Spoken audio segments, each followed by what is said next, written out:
अस्सलाम वालेकुम नाज़रीन, आप देख रहे हैं यूट्यूब चैनल डिजिटल तहकीक। दुनिया की आबादी का तकरीबन 2/3 यानी 5 अरब से ज़्यादा लोग इंटरनेट का इस्तेमाल करते हैं। इंफॉर्मेशन की बरवक्त रसाई के लिए इंटरनेट पर चलने वाले सोशल मीडिया को इस वक्त सबसे तेज और मुस्तरद सोर्स समझा जाता है। एक अंदाजे के मुताबिक इस वक्त तकरीबन 2 अरब वेबसाइट मौजूद हैं जो इंटरनेट सार्फिन को मुतल्लिका मालूमात या तफरीह फराहम कर रही हैं। लेकिन क्या आपने कभी सोचा है कि ये इंटरनेट कैसे काम करता है? ये अरबों इंटरनेट सार्फिन और 2 मिलियन वेबसाइट आपस में किस तरह मुंसलिक है? इंटरनेट का मालिक कौन है और कौन इस इंटरनेट को कंट्रोल कर सकता है? इस मौजू से मुतल्लिक दीगर दिलचस्प सवालात के जवाबात भी हमारी इस वीडियो का मौजू है। दोस्तों, इंटरनेट की मौजूदा शक्ल जिससे हम लोग वाकिफ हैं, इसके पीछे लाखों करोड़ों कंप्यूटर का एक ग्लोबल नेटवर्क कार फरमा है जो मुख्तलिफ लेयर की शक्ल में इस नेटवर्क से जुड़ा हुआ है। ऑनलाइन शॉपिंग हो या सोशल मीडिया का इस्तेमाल, किसी भी मौजू पर मालूमात हासिल करनी हो या ऑनलाइन गेम खेलनी हो,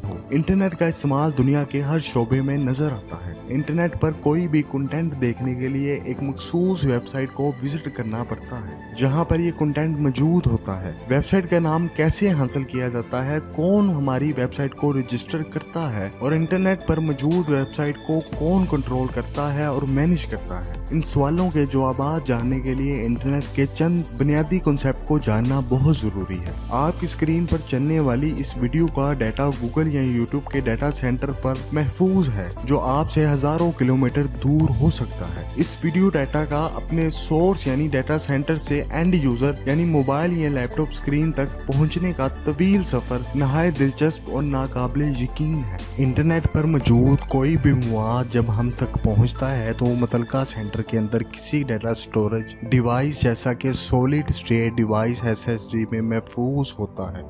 बिल्कुल हमारे लैपटॉप हार्ड डिस्क की तरह ये SSD किसी ताकतवर कंप्यूटर जिसे सर्वर कहते हैं उसके अंदरूनी मेमोरी के तौर पर काम करती है। सर्वर का काम वीडियो या दीगर महफूज शुदा मवाद को यूजर की दरख्वास्त पर उसे फराहम करना है। अब चैलेंज ये है कि डाटा सेंटर में महफूज डाटा को आपकी डिवाइस पर कैसे मुंतकिल किया जाए। दोस्तों, इंटरनेट के इस प्रोसेस को समझने के लिए पहले हम IP यानी इंटरनेट प्रोटोकॉल एड्रेस के कॉन्सेप्ट को समझते हैं। हर डिवाइस जो इंटरनेट से मुंसलिक है, चाहे वो सर्वर कंप्यूटर हो या मोबाइल फोन, इनफरादी तौर पर नंबरों के एक सीक्वेंस से पहचाना जाता है जिसे IP एड्रेस कहा जाता है। जिस तरह आपके घर की मुनफरद शनाख्त आपके घर का एड्रेस होता है और आपको जो भी खत भेजा जाता है वो आपके घर के पते की वजह से आप तक पहुंचता है, बिल्कुल उसी तरह इंटरनेट की दुनिया में एक IP एड्रेस शिपिंग एड्रेस के तौर पर इस्तेमाल होता है जिसके जरिए तमाम मालूमात अपनी मंजिल तक पहुंचती है। आपके मोबाइल फोन या लैपटॉप को आप internet service provider IP address assign करते हैं। इस तरह डाटा सेंटर में मौजूद सर्वर का भी एक IP एड्रेस होता है। सर्वर आपका अपना कंप्यूटर और लैपटॉप भी हो सकता है, लेकिन बड़ी वेबसाइट का डाटा स्टोर करने के लिए एक अलग और ताकतवर सर्वर दरकार होता है। गूगल या लैपटॉप जैसी वेबसाइट के लिए तो पूरा डाटा सेंटर ही स्टोरेज के लिए वक़्फ होता है क्योंकि ये सर्वर वेबसाइट को स्टोर करता है।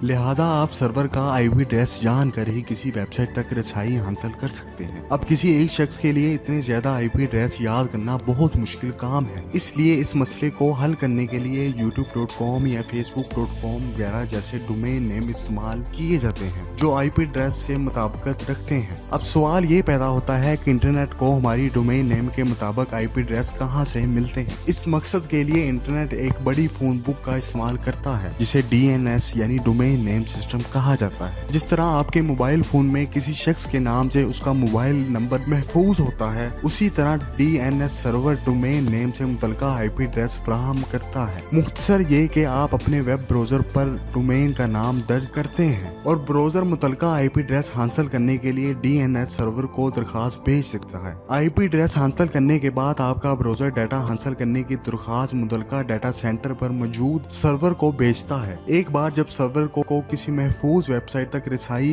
की दरखास्त मिल जाती है तो डाटा का बहाव शुरू हो जाता है। दोस्तों, यकीनन आपके जहन में ये सवाल आया होगा कि ये डोमेन नेम कौन असाइन करता है। एक डोमेन के नाम से पूरी दुनिया में एक ही वेबसाइट होती है, लिहाजा कोई तो होगा जो इसको रजिस्टर और मैनेज करता होगा। आए इसका जवाब जानने की कोशिश करते हैं। किसी वेबसाइट लिंक के 2 अहम हिस्से होते हैं, एक डोमेन नेम और एक टॉप लेवल डोमेन नेम। मिसाल के तौर पर www.youtube.com में YouTube डोमेन नेम और .com top level domain name है। जब आप अपनी कोई वेबसाइट तख्लीक करते हैं तो आपको इसका डोमेन नेम रजिस्टर करवाना होता है। इसी तरह वेबसाइट पर मौजूद मवाद को डाटा को महफूज करने के लिए एक वेब सर्वर भी दरकार होता है, जिसका जिक्र हम पहले ही कर चुके हैं। कुछ वेबसाइट ऐसी हैं जो आपके वेबसाइट के डाटा को स्टोर करने के लिए अपनी खिदमात पेश करती हैं। इन्हें होस्टिंग वेबसाइट कहा जाता है। डोमेन नेम की रजिस्ट्रेशन और पूरे डोमेन नेम सिस्टम यानी DNS की मैनेजमेंट का काम जिस अदारे के जिम्मे है वो ICANN यानी ICANN है। ICANN यानी internet corporation of assign name and number का इंटरनेट की दुनिया में बहुत अहम किरदार है। ICANN ही ये फैसला करता है कि कौन कौन सी टॉप लेवल डोमेन हो सकती है। टॉप लेवल डोमेन के लिए बाकायदा बिडिंग होती है। जो कंपनी टॉप लेवल डोमेन खरीदती है इन्हें रजिस्ट्रीज कहा जाता है, जो कि .com डोमेन वेरीसाइन नामी कंपनी की मिल्कियत है। इसके बाद आते हैं रजिस्ट्रार्स जैसा कि domain.com या godaddy.com।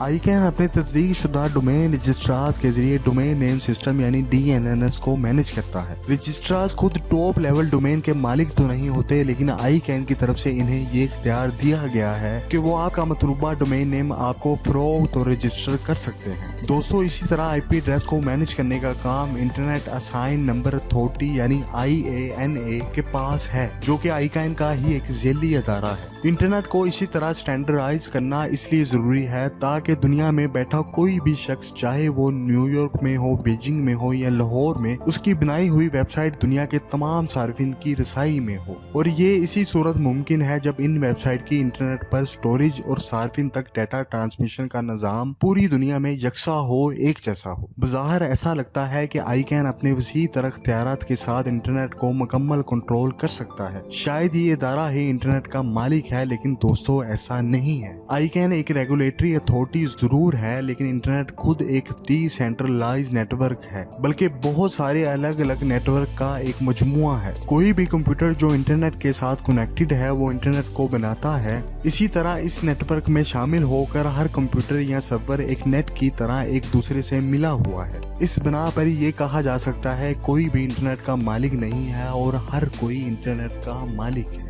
दोस्तों, आए हम ये जानने की कोशिश करते हैं कि दुनिया के तमाम इंटरनेट सार्फिन और वेबसाइट सर्वर आपस में किस तरह कनेक्टेड है और इनके दरमियान डाटा ट्रांसमिशन किस तरह होती है। डाटा को एक जगह से दूसरी जगह तक पहुंचाने का एक आसान तरीका सैटेलाइट का इस्तेमाल भी हो सकता है। डाटा सेंटर से एक एंटीना के जरिए सैटेलाइट को एक सिग्नल भेजा जाता है और फिर सैटेलाइट से एक सिग्नल आपके मोबाइल फोन पर आपके करीब मौजूद दूसरे एंटीना के जरिए पहुंच जाता है। यहाँ डाटा की तरसील का ये तरीका मुख्तलिफ वजूहात की बिना पर इतना मौजूद नहीं है। सैटेलाइट दुनिया के खते इस्तफा यानी इक्वेटर से तकरीबन 36,000 किलोमीटर के फासले पर मौजूद है। लिहाजा डाटा ट्रांसमिशन के कामयाब होने के लिए डाटा को कुल 72,000 किलोमीटर का फासला तय करना होता है। इतनी लंबी मुसाफत सिग्नल वसूल करने में काफी तखीर का बाइस बनती है, जो कि ज्यादातर इंटरनेट एप्लीकेशंस के लिए नाकाबिल कबूल है।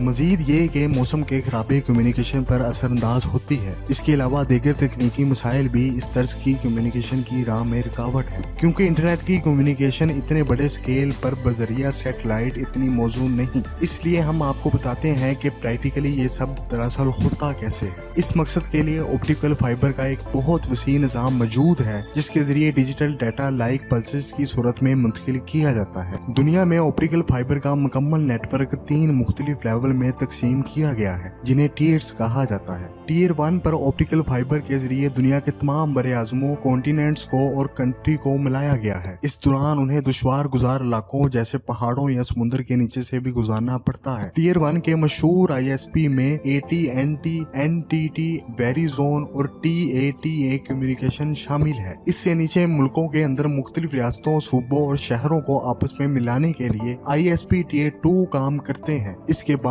ISP Tier 3 आते हैं, जो कि सिर्फ एक मखसूस इलाके के सार्फिन को आपस में मिलाते हैं और बैकएंड में Tier 2 मिलाकर Tier 1 नेटवर्क से मिले होते हैं। यहाँ ये बात जानना भी नहायत अहम है, पाकिस्तान समेत कुछ ममालिक ऐसे हैं जहाँ टियर 3 नेटवर्क ऑप्टिकल फाइबर की बजाय कॉपर की तारों से कायम किया गया है, लेकिन इंटरनेट से कनेक्ट होते ही कहीं न कहीं आपको ऑप्टिकल फाइबर के इस नेटवर्क के साथ जरूर मुंसलिक हो जाते हैं। अगर आप सर्वर यानी मोबाइल डाटा या किसी भी वायरलेस इंटरनेट डिवाइस का इस्तेमाल करते हुए इंटरनेट तक रसाई हासिल कर रहे हैं तो ऐसे मामलात में सिग्नल यानी डाटा को ऑप्टिकल फाइबर के जरिए पहले मोबाइल टावर को भेजा जाता है और फिर ये डाटा इलेक्ट्रोमैग्नेटिक व्यूज की सूरत में टावर से आपके सेल फोन या इंटरनेट डिवाइस तक पहुंचता है। इस तरह हमारे घरों में इस्तेमाल होने वाला वायरलेस रूटर भी केबल के जरिए आने वाले सिग्नल को ही आपके मोबाइल फोन या लैपटॉप तक वायरलेसली ट्रांसमिट करता है। यूं दुनिया में मौजूद तमाम इंटरनेट सार्फिन ऑप्टिकल फाइबर के इस वसी नेटवर्क से किसी न किसी तरह जुड़े होते हैं। ऑप्टिकल फाइबर के जरिए डाटा को पैकेट्स की सूरत में भेजा जाता है और इसके लिए मुख्तलिफ प्रोटोकॉल इस्तेमाल होते हैं। प्रोटोकॉल डाटा पैकेट्स के साथ सोर्स और डेस्टिनेशन के पते को मुंसलिक करने और इनकी सिक्योरिटी के हवाले से असूल वाज़ह करते हैं। इंटरनेट बिलाशुबा इंफॉर्मेशन, एंटरटेनमेंट और कम्युनिकेशन की एक जदीद जरिया है।